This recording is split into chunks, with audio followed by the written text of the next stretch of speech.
Digha gate, Kolkata to Digha. আমরা এখন কলকাতাতে, টাইটেল যদিও লেখা আছে কলকাতা টু দীঘা, বাট আমরা স্টার্ট করেছিলাম কৃষ্ণনগর থেকে। আমরা স্টার্ট করেছি ভোরবেলায়, সেজন্য অত ফুটেজ নিইনি সকালবেলায়, কারণ পুরোটাই অন্ধকার অন্ধকার ছিল। কিছু ফুটেজ রেকর্ড করেছি, সেগুলো তোমরা প্রথমে দেখে নাও, তারপরে আমরা কন্টিনিউ করব।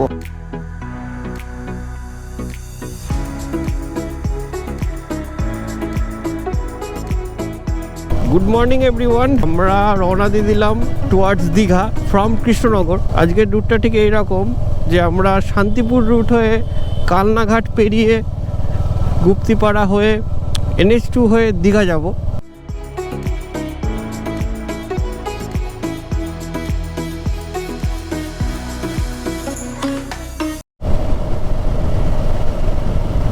কুয়াশা কুয়াশা, ওই কুয়াশা।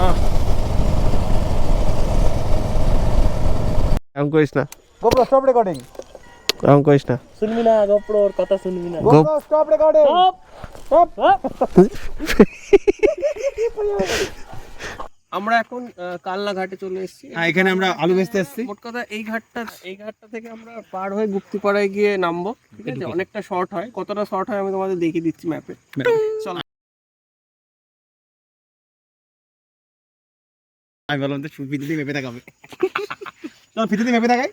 না, ফিতে দিয়ে মেপে দেখালে হবে না। কেন হবে না? অত বড় ফিতে নেই। ও তো নেই, আমার কাছে নেই। এবার এই যেটি করে আমরা পার হব, পার হয়ে আমরা এই ঘাটটা পেরিয়ে আমরা সোজা গিয়ে উঠবো গুপ্তিপাড়াতে। তা এই রাস্তাটা ধরে যাওয়ার একটাই অ্যাডভান্টেজ, সেটা হলো যে এটাতে অলমোস্ট 20 কিলোমিটার কম, মানে রাস্তাটা কম হয়ে যায়। কৃষ্ণনগর টু কলকাতা যাওয়ার যে রাস্তাটা, ওটা প্রায় 20 কিলোমিটার কম হয়ে যায়।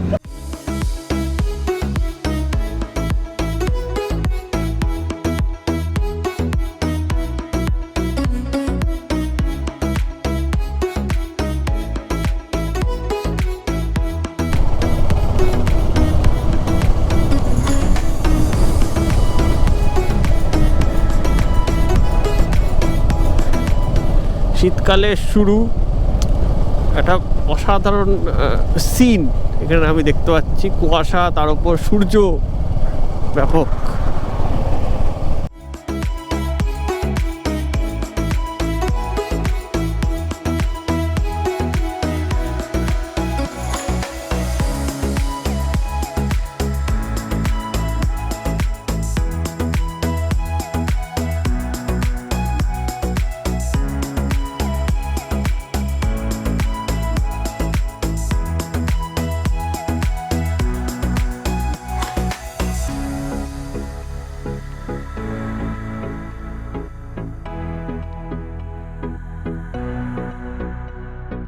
দেখো গাইজ, আমরা ডানকুনি চলে এসেছি, আর এই রাস্তাটা চলে যাচ্ছে, রাস্তাটা দিয়ে আমরা যাই ওই নিবেদিত সেতু বালির ব্রিজ ধরার জন্য। আর এখন আমরা এই রাস্তাটা দিয়ে বেরিয়ে যাব। এটা হলো কোলাঘাট যাওয়ার রাস্তা, অর্থাৎ দীঘা যাওয়ার রাস্তা। তো এটা হলো কোনা এক্সপ্রেসওয়ে।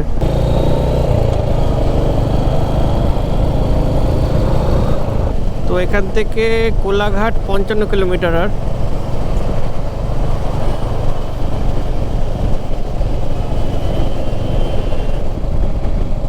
सीधा खड़गपुर, NH16 खड़गपुर। তো এখান থেকে মোটামুটি 50 কিলোমিটার হলো কোলাঘাট। ইয়া, চলো।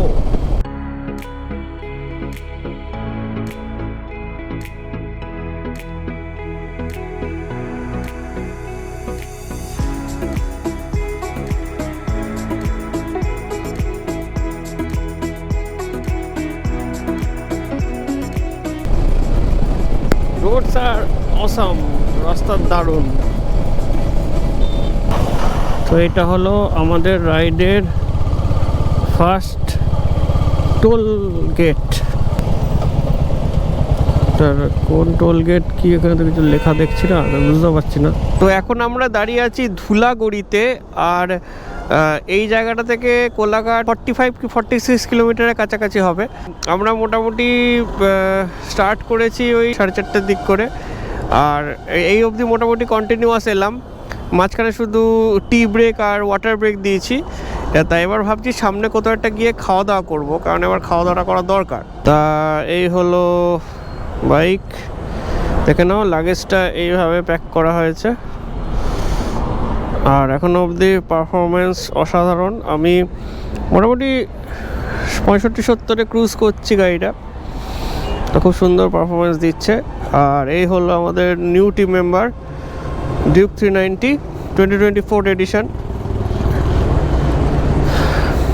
তা এটা রিভিউ কি দেখতে চাও তাহলে কমেন্ট করো, খুব তাড়াতাড়ি করব। তো গাইস আমরা এখন উলুবেড়িয়া ক্রস করছি, আর মোটামুটি 25-30 কিলোমিটারের মধ্যে কোলাঘাট। আর সোফার রাইড একদম সুপার স্মুথ হচ্ছে, যেমন সুন্দর রাস্তা তেমন সুন্দর রাইডিং এক্সপিরিয়েন্স। তবে মাঝে মাঝে এরকম সিগন্যাল আছে। কর বল ওকে বল। জাস্ট কোলাঘাটে এসে ঢুকেছি, কোলাঘাট ব্রিজের একটুখানি আগে এইখানে বাইক দুটো পার্ক করা হয়েছে, তাই ওপার বাংলা রেস্টুরেন্টে দাঁড়িয়েছি। আর এই কিছুটা গেলেই সামনে কোলাঘাটের ব্রিজ। তা ওই কোলাঘাটের ব্রিজের একটা ভালো ভিডিও করার খুব ইচ্ছা আছে। যারা যারা দীঘা যায় ম্যাক্সিমাম দেখেছি কোলাঘাটের ব্রিজের সুন্দর করে ভিডিও বানায়, তা এটা আমার ইচ্ছা আছে কোলাঘাটের ব্রিজের একটা ভালো ভিডিও বানাবো। তাই ব্রিজের আগেই দাঁড়িয়ে গেলাম, কারণ সবাই বলে সবার খুব খিদে পেয়েছে, তাই হোটেলটায় দাঁড়িয়ে দিতে আসছে, একটু হালকা করে ব্রেকফাস্ট করবো, দেন আবার রাইড করবো। এই হলো ওপার বাংলা হোটেল অ্যান্ড রেস্টুরেন্ট। ওইখানটাতে এই দেখা যাচ্ছে হয়তো, এই যে এইখানটাতে আমার হান্টার আর ডিউক 390 পার্ক করা হয়েছে, আর বাকি বাইকগুলো এইখানে পার্ক করা হয়েছে। এই হলো এক্সব্লেড আর এই হলো টিভিএস রেডার। তা এই হলো আজকে আমাদের লাইন আপ, একটা রেডার, একটা এক্সব্লেড, একটা হান্টার আর একটা ডিউক 390, আর টোটাল আমরা 6 জন আছি। রাইডটা এখনো পর্যন্ত খুব স্মুথ হচ্ছে। চা খেতে কেমন লাগছে? কেমন চাটা? ঠিকঠাক, ভালো না? ওকে। কি বিজি লাইন রে, ট্রেন চলেই যায়। বাল করছো নাকি?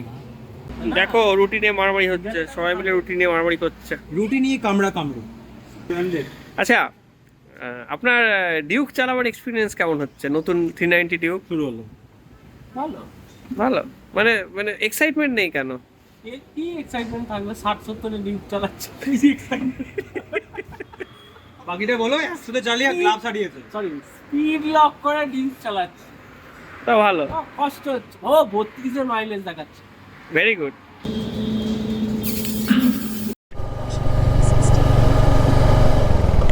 ওকে গাইস, তো খাওয়া দাওয়া হয়ে গেছে, এবার আমরা আবার গাড়ি ছেড়ে দিলাম।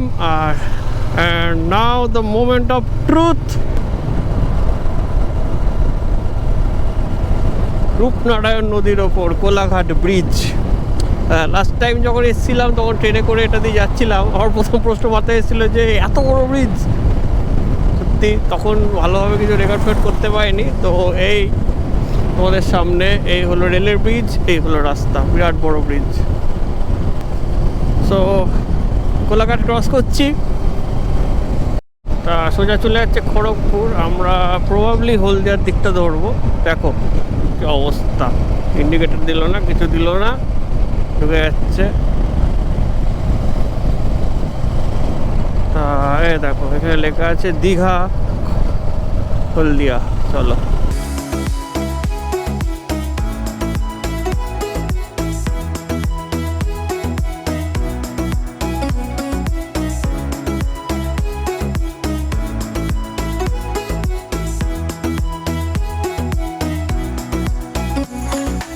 তো এই জায়গাটার নাম মিলননগর। এটা হলো আমাদের ডেস্টিনেশনের সেকেন্ড টোল প্লাজা। এটা কোলাঘাট হলদিয়া NH 116। ওকে,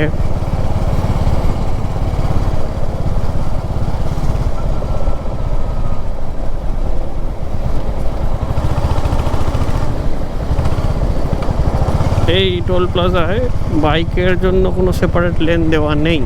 একদম এক্সট্রিম লেফটে যে একটা লেন আছে ওভার সাইজ ভেহিকেলের জন্য, সেখান দিয়ে বাইক বেরিয়ে যাচ্ছে। তো গাইজ নন্দকুমার পৌঁছে গেছি, এবার আমাদের রাইট টার্ন নিতে হবে।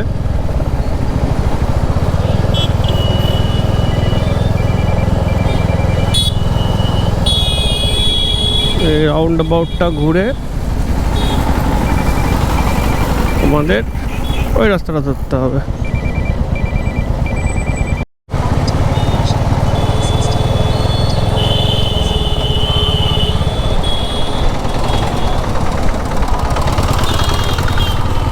গাইজ নন্দকুমারের রাস্তায় ঢুকে পড়লাম। এবার মনে হয় সিঙ্গেল লেন রোড পুরোটা দীঘা পর্যন্ত। টিল নাও রাইডিং এক্সপিরিয়েন্স দারুণ, রাস্তা খুব সুন্দর, কোনো খারাপ রাস্তা নেই, একদম দারুণ রাস্তা।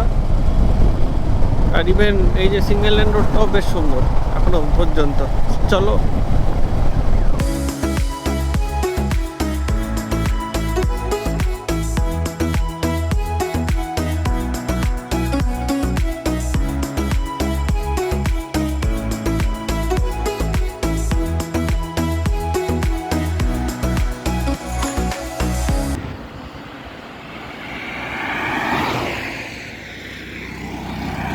গাইজ, দীঘার থেকে আর মাত্র 14-15 কিলোমিটার দূরে আছি।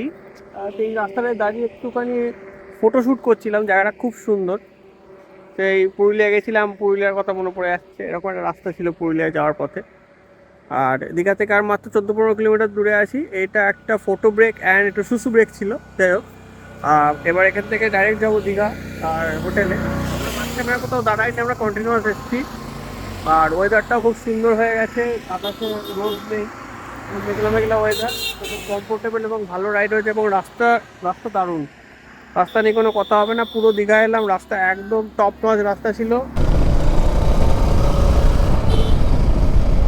তো গাইস ফাইনালি পৌঁছে গেছি Digha gate.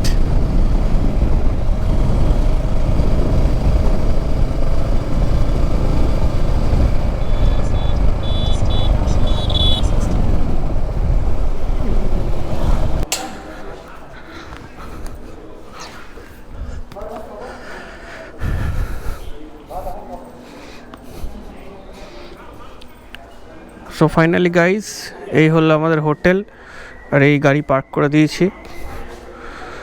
Just take a view of this hotel.